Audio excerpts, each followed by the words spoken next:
정치인들은 사과할 일이 많기 때문에 처음에 강도 높게 사과를 하면 그 다음 사과는 그보다 더 강도가 높아야 사람들이 받아주거든요.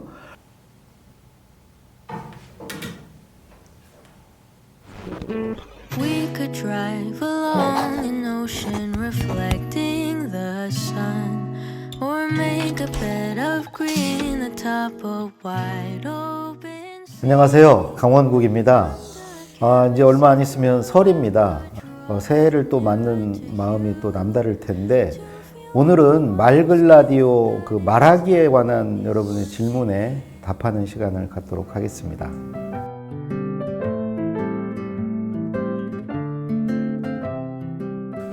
그 새해나 우리가 이제 명절을 맞을 때 늘 고민입니다. 뭐 새해 복 많이 받으세요. 뭐 건강하세요. 뭐 건승을 빕니다. 저도 이제 늘 그게 이제 고민인데 그 사람이 잘 되기를 바라는 마음이 있어야 된다. 그런 간절함의 정도가 진정성의 깊이를 좌우한다라고 생각을 합니다. 그래서 내 그 말을 듣는 혹은 내 그 인사를 읽는 이제 그분에게 특화된 내용이 이제 되어야 되겠죠. 저는 심지어 이런 말도 합니다. 저 사람 정말 내가 위하는 마음이 없어. 잘 되는 거 별로 보기 싫어. 그러면 차라리 인사를 하지 마셔라. 그런 마음에서 인사를 했을 때는 오히려 그 인사가 독이 될 수 있다. 사람들은 느끼거든요. 그 인사를 듣고 그 마음을 느낍니다. 그래서 참 그렇게 진정성 있는 인사를 한다는 게 그래서 사실 쉬운 일은 아니죠. 아니고 그 사람을 정말 사랑하는 마음, 그 사람에 대한 애정이 있어야 저는 되는 거라고 생각을 합니다. 이게 가볍게 물어보셨는데 너무 진지하게 대답을 한 것 같아요. 아니 그렇게 인사까지 이렇게 신경 쓰면서 어떻게 삽니까? 그냥 내키는 대로 하십시오.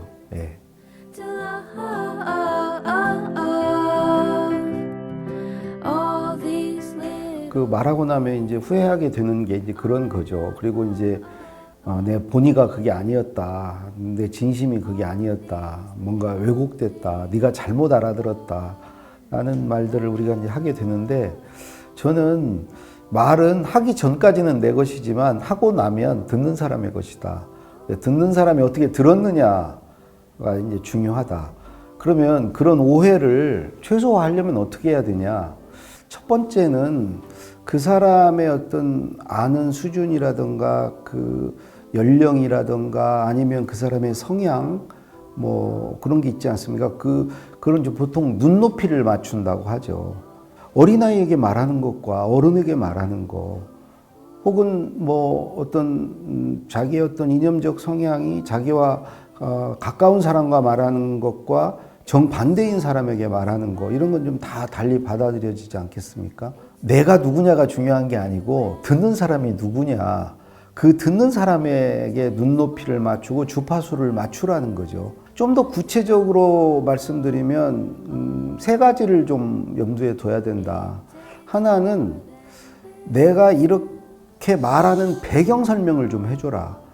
김대중 대통령께서 예전에 이제 연설문에 6.25 전쟁 기념일 연설이었는데 우리나라에는 3번의 통일 시도가 있었다. 그러면서 6.25 전쟁을 통일 시도 3번 중에 한 번으로 얘기를 하셨어요. 그러면 뭐 북한에 의해서 통일이 됐어야 되냐, 적화 통일이 됐어야 되냐, 뭐 이게 보수 언론 중심으로 엄청난 그게 이제 여파가 있었습니다. 근데 취지가 그게 아니었거든요. 그래서 그런 배경 설명, 배경을 충분히 말하고 내가 왜 이런 말을 하는지를 밝힌 후에 말할 필요가 있고요. 두 번째는 결과만 얘기하지 말고 과정을 얘기해라. 우리가 이제 직장 생활할 때 보면 지시만 하거든요. 예를 들어서 어떤 회장이 뭐라고 지시를 해서 이렇게 내려오고 뭐 회의를 하고 뭐 이렇게 해서 나에게 맡겨진 일이 뭐가 뚝 떨어져요. 그것만 뚝 떨어지는 것만 얘기를 하니까 그 과정을 좀 설명을 해주면 그 일을 훨씬 잘할 수 있거든요. 결과만 만들어내는 사람이 아니고 과정에도 참여하는 사람이라는 느낌을 줄 필요가 있거든요. 과정 설명을 충분히 했으면 좋겠다. 그래야 이제 오해가 그걸 잘못 알아듣고 일을 잘못하다든가 이런 일을 방지할 수 있다. 세 번째는 오해가 없게 하려면 쉽게 말해줘야 합니다. 쉽게 말하기 위해서 비유라든가 사례라든가 오해가 없도록 이해가 되도록 쉽게 얘기해줘야 된다. 그러니까 크게 보면 이제 두 가지, 눈높이와 주파수를 맞춰라 하나, 두 번째는 배경을 말해주고 과정을 설명해주고 쉽게 얘기해줘라. 그러면 오해를 줄일 수 있다. It takes more than bills to show. 맞아요. 이 서론이 장황해져요. 저 사람이 오해가 없게 해야 되겠다. 혹시 오해할지도 모른다는 걱정이 되면, 그런 우려가 있으면 서론이 길어집니다.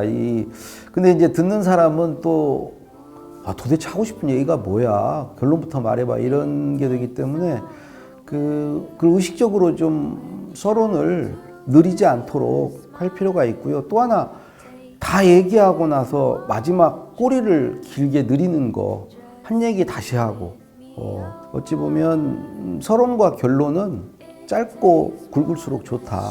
예, 본론에 충실해야 한다. 예, 그렇습니다. It takes more than bills to show. 노무현 대통령 때는 이제 그런 예가 사실 많았죠. 그러니까 뭐 대통령 못 해먹겠다, 혹은 이제는 막 하자는 거지요.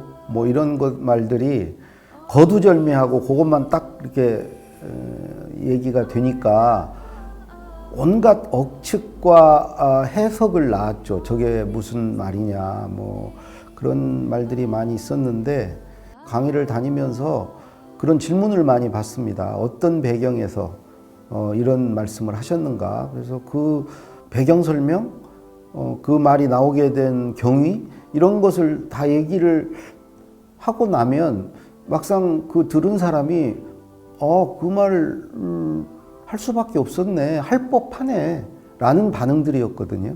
그때 얘기할 때 그런 부분들이 좀 더 충실히 좀 설명이 됐으면 좋았지 않겠는가라는 생각을 합니다. Love is free, but it's more than you can see. 이렇게 주의를 기울여서 얘기를 해도 이제 오해를 사게 되는 경우가 있죠. 근데 이제 그게 나의 과실로 인해서 그런 경우도 있고, 듣는 사람이 정말 잘못 알아들어서 내 말을 왜곡해 들어서 그럴 수도 있는데, 이 과실이 나한테 있을 경우에 반드시 사과를 먼저 해야죠. 사과를 하는데 그 사과의 수위도 이제 잘못한 정도에 따라서 다르죠.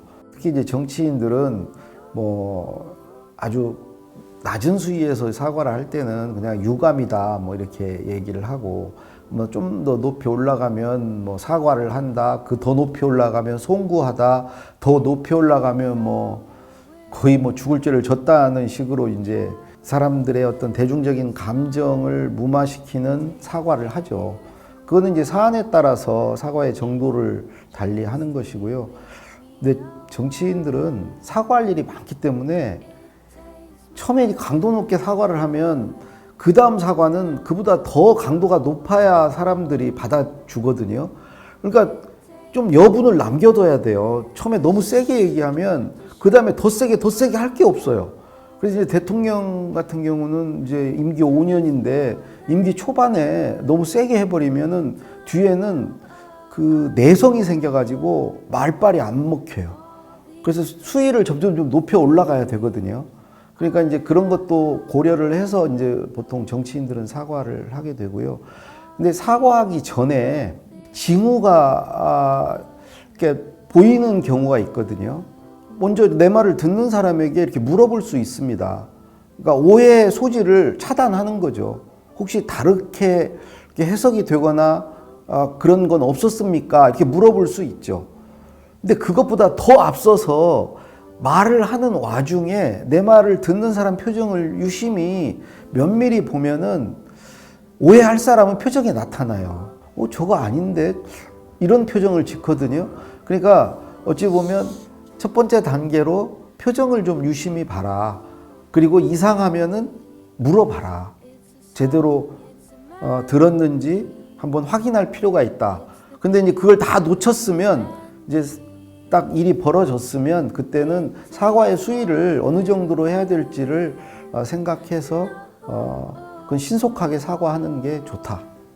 그렇습니다. 어떻게 좀 도움이 되셨나요? 네, 오늘 말글 라디오 말하기에 대한 여러분의 질문에 답변 드렸고요. 잊지 않으셨죠? 구독, 좋아요, 알림 설정. 안녕. We could drive along an ocean reflecting the sun, or make a bed of green atop a wide open scene. Under a canvas of blue, I would draw ever nearer to you.